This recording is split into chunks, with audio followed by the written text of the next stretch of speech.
Well, howdy, my little angels. March is gone, but April is here. And this month we're going to do another book, a very special one that you may all remember. It's called Hansel and Gretel, illustrated by Paul Ozelansky. So let's begin. Hansel and Gretel.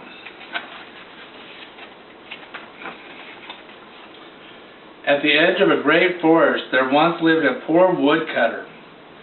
He would scarcely manage to feed his wife and 2 children, Hansel and Gretel, and this made him miserable. The day came when there was nothing left to eat in their house but 1 loaf of bread. And he grew terribly anxious. So here's him coming in. He didn't have much to get. So his wife said to him that evening as they lay in bed, "Listen, husband, there is something you must do if we are all not to starve. Early in the morning, take the 2 children, give them what little bread we have, and lead them into the forest. Build a fire for them." A long time the man cannot reconcile himself to his wife's plan, but she would give him no peace until he finally agreed. So there's the wife telling her husband to take the kids out to the woods. So, what will happen next? Well, the children had heard everything their mother had said, and Gretel began to cry. "Hush," Hansel whispered. "It'll be all right. I have an idea." Then he got up as quickly as he could, put on his jacket, and went outside. White pebbles on the ground glistened in the moonlight. Hansel carefully gathered them up and stuffed them in his jacket, with as many would go in. Then he went back inside, laid down beside his little sister, and they both fell asleep. So here's Hansel. He's picking up his little white pebbles in the moonlight. Early that morning, before the sun had risen, the parents came and awakened their children. To each one they gave a little piece of bread. Gretel took both pieces and put them under her apron because her brother's pocket was full of white pebbles. Then they all set out on a path into the forest. While they were walking along, Hansel often stood still and peered back at their house. His father said, "Why are you stopping and looking back?" "Oh," Hansel replied, "I am looking at my white kitten who is sitting on the roof and wants to say goodbye to me." Secretly, however, each time he gazed back, Hansel dropped one of the small white pebbles on the path. The boy's mother said, "Just get going. That's not your kitten in the morning sun shining on the chimney. It's the chimney." But Hansel kept gazing back, and each time he did, he let another pebble drop. So here they are walking in the woods, and there's Hansel dropping and looking back at the kitten when actually he's dropping pebbles. So they kept going. They went walking for a long time until they were in the midst of the great forest. There they stopped and gathered a lot of firewood.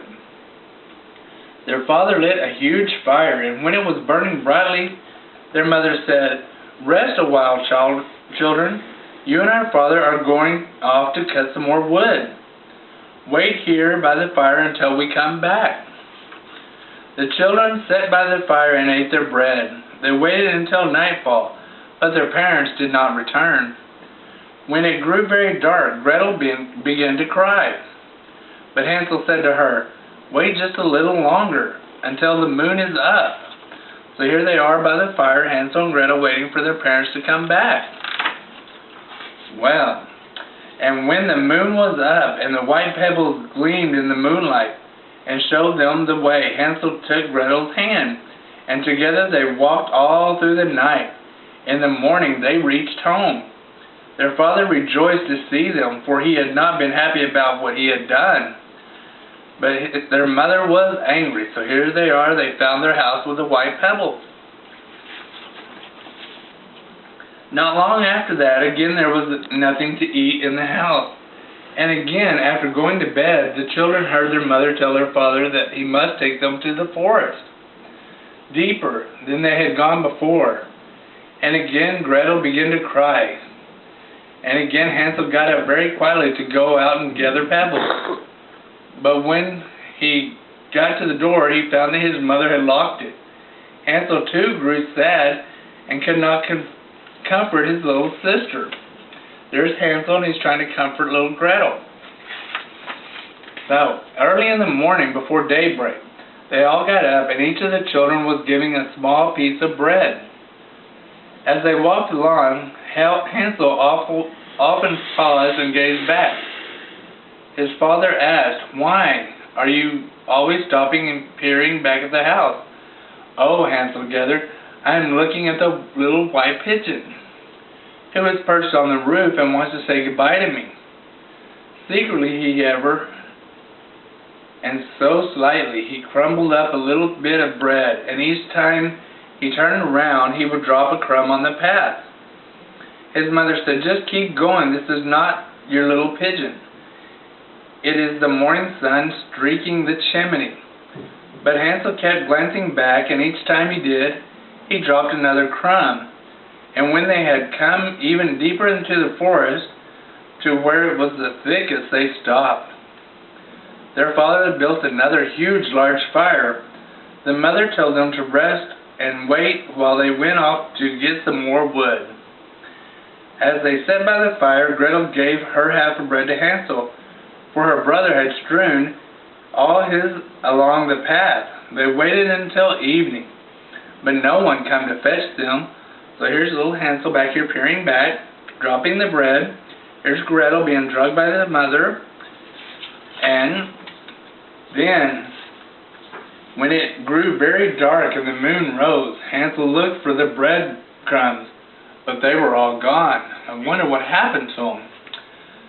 The thousands of woodland birds had pecked them up and eaten them. Hansel still meant to find the way home, and he pulled Gretel after him along. They walked all through the night and all the next day, but they were lost in a great forest. On the third day, chilled and hungry, they came upon a little house that was built out of bread. Its roof was made out of pancakes, its windows was made out of sugar candy. The children were so happy to see it, they ran up to it. Hansel to the spongy roof and Gretel to the sparkling panes of the window. They ate gratefully, like they were just hungry and hadn't ate for days. Hansel was devouring a huge chunk of the roof, and Gretel was pushing out yet another window pane when they heard a thin voice call from inside, "Nibble, nibble, nibble, who gnaws my house to rumble." The children were so frightened that they fought what they had in their hands. Just then a gnarled old woman came gliding out the door. When she caught a sight of hungry children, she wagged her little head and said, "Oh, you poor little things, come along with me. There's plenty to eat inside the house. I'll take good care of you." And she took them both by the hand, led them inside her house, and served them a fine dinner. Then she made up their bed, and the tired children lay down and fell as fast asleep. The next morning, before Hansel and Gretel were awake, the old woman crept up to their bedside. As she watched the two of them sleeping sweetly, she thought to herself, "Now there's a tasty morsel for you." And she lifted up Hansel and carried him outside and locked him in a little bitty stall, as if he was a little piglet. Then she went back inside and shook Gretel awake, yelling, "Get up, you lazy girl, go out to the well and draw water, and then get to work and make something good to eat. Your brother is in the stall over there. First we're going to fatten him up, and when he is fat, I will eat him." So here's the witch pulling Gretel out to make her go do all kinds of work. Gretel was terrified of this old woman and had to do as she was told. Every day she brought Hansel water and lots of good food to eat. She herself got nothing but crayfish shells. And each day the old woman went to Hansel's stall and told him to stick out one of his fingers so she could feel if they were growing plump. And each day Hansel held out a bone instead of a finger. One evening, after 4 weeks had gone by and it still seemed that Hansel was growing no fatter, the old woman said to Gretel, "Now be quick about it. Go out and fetch water to fill this cauldron. Tomorrow morning, whether or not your little brother is fat, I'm going to slaughter and boil him. While you are getting the water, I'll be kneading the dough. We'll bake bread while he's cooking." So here she is in the cage showing little bone to the witch. So, early in the morning when Gretel got up and lit a fire under the cauldron full of water, their bread was already in the oven, and the old woman cried out to Gretel, "Come over here right now. It smells as if the bread will be done soon. My eyes are weak, and I want you to look and see if the bread is turning golden brown. If you can't see in far enough, then get on this board and I'll push you in. There's plenty of room in the oven. Once you're inside, you can take a good look." Now the old woman really meant to leave Gretel in the oven to roast, but Gretel couldn't tell what the woman had in mind and said to her, "I am not quite sure how to go about it. Could you show me? If you get on the board, I'll push you in." So the old witch is trying to get Gretel to go in to see if the fire is nice and warm, because usually bread is nice golden brown when it's finished done cooking.